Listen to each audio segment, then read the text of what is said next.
Virtual Interactive Notebook 5, Psychology, Day 5, Mood Disorders.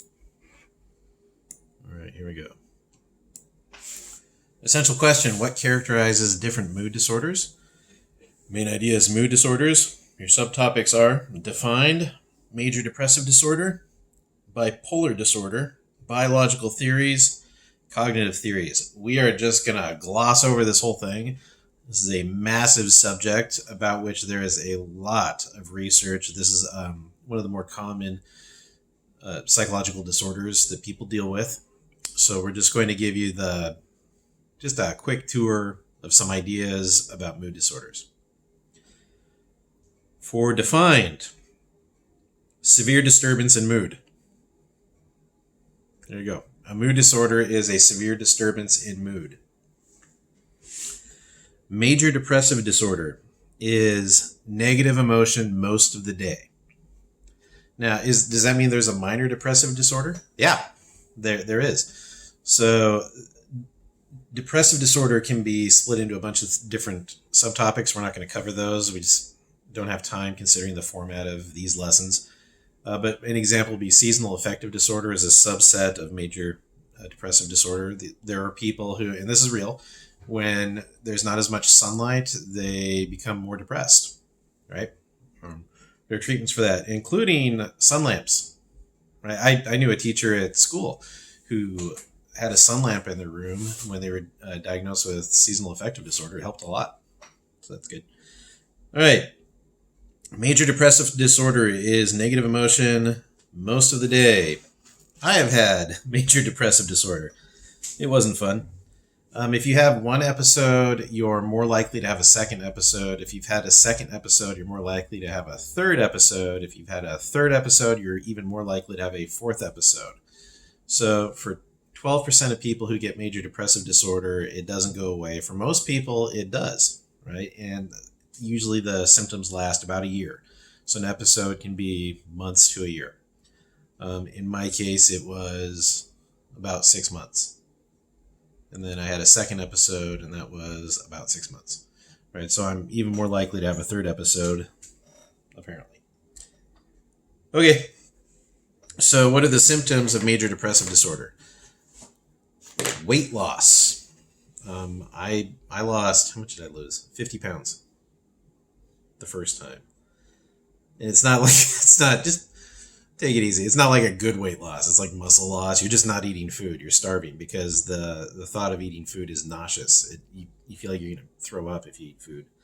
So weight loss, sleep disturbance. This can be, sometimes you don't sleep at all. You can't get to sleep, or you might sleep 16 hours, right? Fidgety.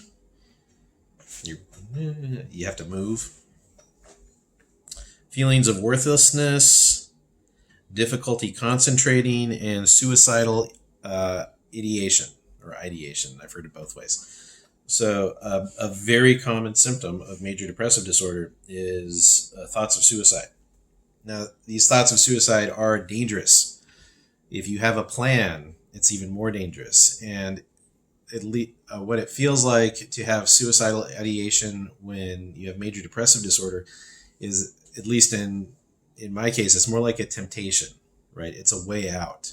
It's a very highly irrational way out of a problem that doesn't really exist, but your brain is not functioning properly, and it's very hard to see that, right? So I have very different thoughts about people who commit suicide having gone through major depressive disorder, because it was for them a solution to a problem, and they couldn't see how faulty that solution was at that point.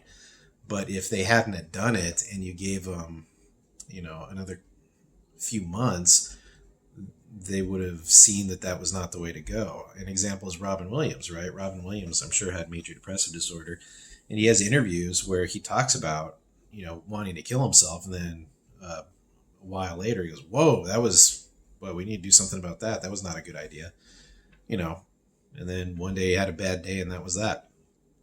So, if this is why it's so important, if you hear that, if you suspect that someone is suicidal, it's so important that you actually say something to law enforcement, school administrators, people like that, because a suicidal person, if they have major depressive disorder, is looking for a way out, and that's the only way they see. It's a temptation, right? It's very dangerous, and it is better to report someone and be wrong than to not report someone and be right. And it is better to lose a friendship than to lose the friend. So if you know someone who is suicidal, it is massively important, and it is always the right thing to do to tell someone to get help, right? Or if you suspect they're suicidal. And if you're wrong, maybe they won't like you and they'll think you're ridiculous, right? But it's better than the alternative, isn't it? So, and that takes a lot of character to actually report that, right? I've had a number of kids report that to me, and it's very uncomfortable for them to do, but it's a good thing to do. Now, do I know that we've saved lives? I don't know for sure, but I suspect that we've saved lives. Have I had students who have committed suicide? 2, and both of those happened after they graduated. So, yeah, went to both their funerals. So that's serious stuff. You don't want to mess around with that. All right. Bipolar disorder. What a cheery topic. Bipolar disorder. So bipolar disorder is the lows of major depression combined with the highs of something called mania. And mania is racing thoughts, feeling that everything is wonderful, it's all going to work out, what a beautiful world you live in, and you just can't get enough of it, right? And I have never experienced mania, not once. So one of the problems with people who have bipolar disorder is that mania can be so pleasurable that they don't want to take medication for bipolar disorder because the lows are sort of worth the highs. The highs are worth the lows, I guess is what I would say. So I've known people with bipolar disorder. Some people have had rapid cycling bipolar disorder where you can see their mood change on their face just minute by minute, right? They'll be irrationally happy and irrationally low and then irrationally high again. And nothing's happening around them there's no stimulus that would cause this. It's just happening. But the more common one is people have periods of highs and periods of lows. So we have a close friend who has bipolar disorder, and she's very open about it. And when she's in her highs, she does all these really cool projects. And when she's low, she kind of holds up in her house. One of the things she did was she made this arcade console thing, like an old school stand-up cabinet.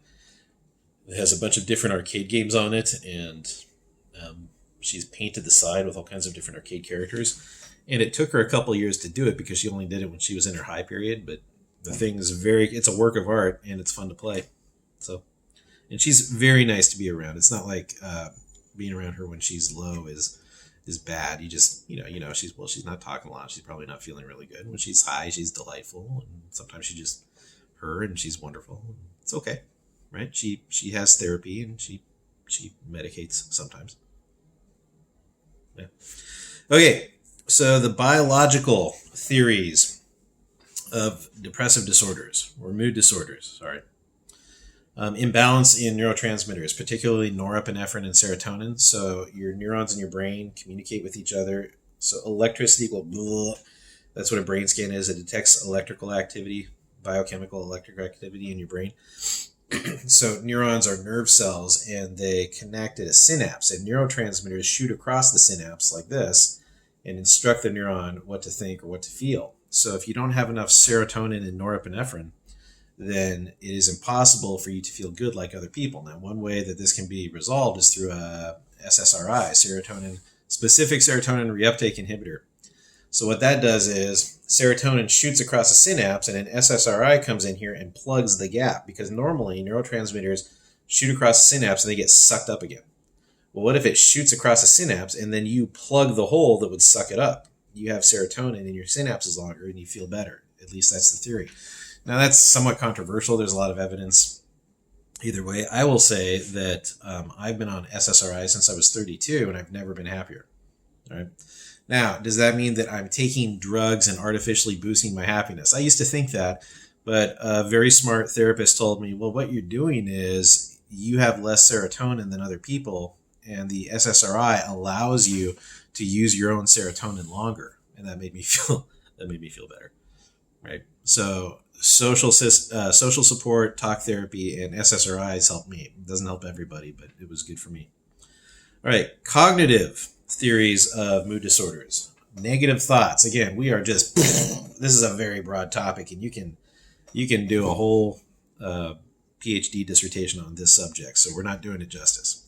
Anyway, persistent negative thoughts. Now, how can you deal with persistent negative thoughts? One technique that has been proven to be highly effective, and it's very quick, is cognitive behavioral therapy, CBT. So that is thinking about your thoughts. So a simple CBT technique would be, you have a negative thought, you're worthless. Okay, step outside. It's like a mental exercise. Step outside of yourself and examine your thought. Okay, you have postulated that I'm worthless. So what is your evidence? I can't think of anything, but I just know you're worthless. All right, you have to do better than that. I need to know why I'm worthless. You're bad at checkers. Okay, self, does being bad at checkers make someone worthless? That's ridiculous. Who cares if you're good at checkers, right? I mean, yesterday I was really nice to that person at the supermarket and I helped them load their groceries. That's more important than checkers. Okay, so it's using your reasonable faculties, your logical brain, your frontal lobe, to examine the negative thoughts. Don't just have a feeling I'm worthless. When that pops up, think about that thought. Is that real? Right? So I spend a lot of time asking myself, is that real? And for me, it's been very effective. Okay. Another effect, you don't have to take notes, but another thing that really helps with mood disorders is exercise. And there's recent research that shows that exercise are just as effective as SSRI drugs. Well, what if you combine them? All right. If you feel like you have a mood disorder, go see your doctor. There's no shame in it. It's very common, happens to all kinds of people, and there's potentially some therapies and treatments that can help you to feel better, live a better life, and you'll be better for the people around you, more effective at your job, and all kinds of things. Okay? So it's nothing to be ashamed of. It's something that happens to people. All right. I will see you tomorrow for day 6, I think. Yep.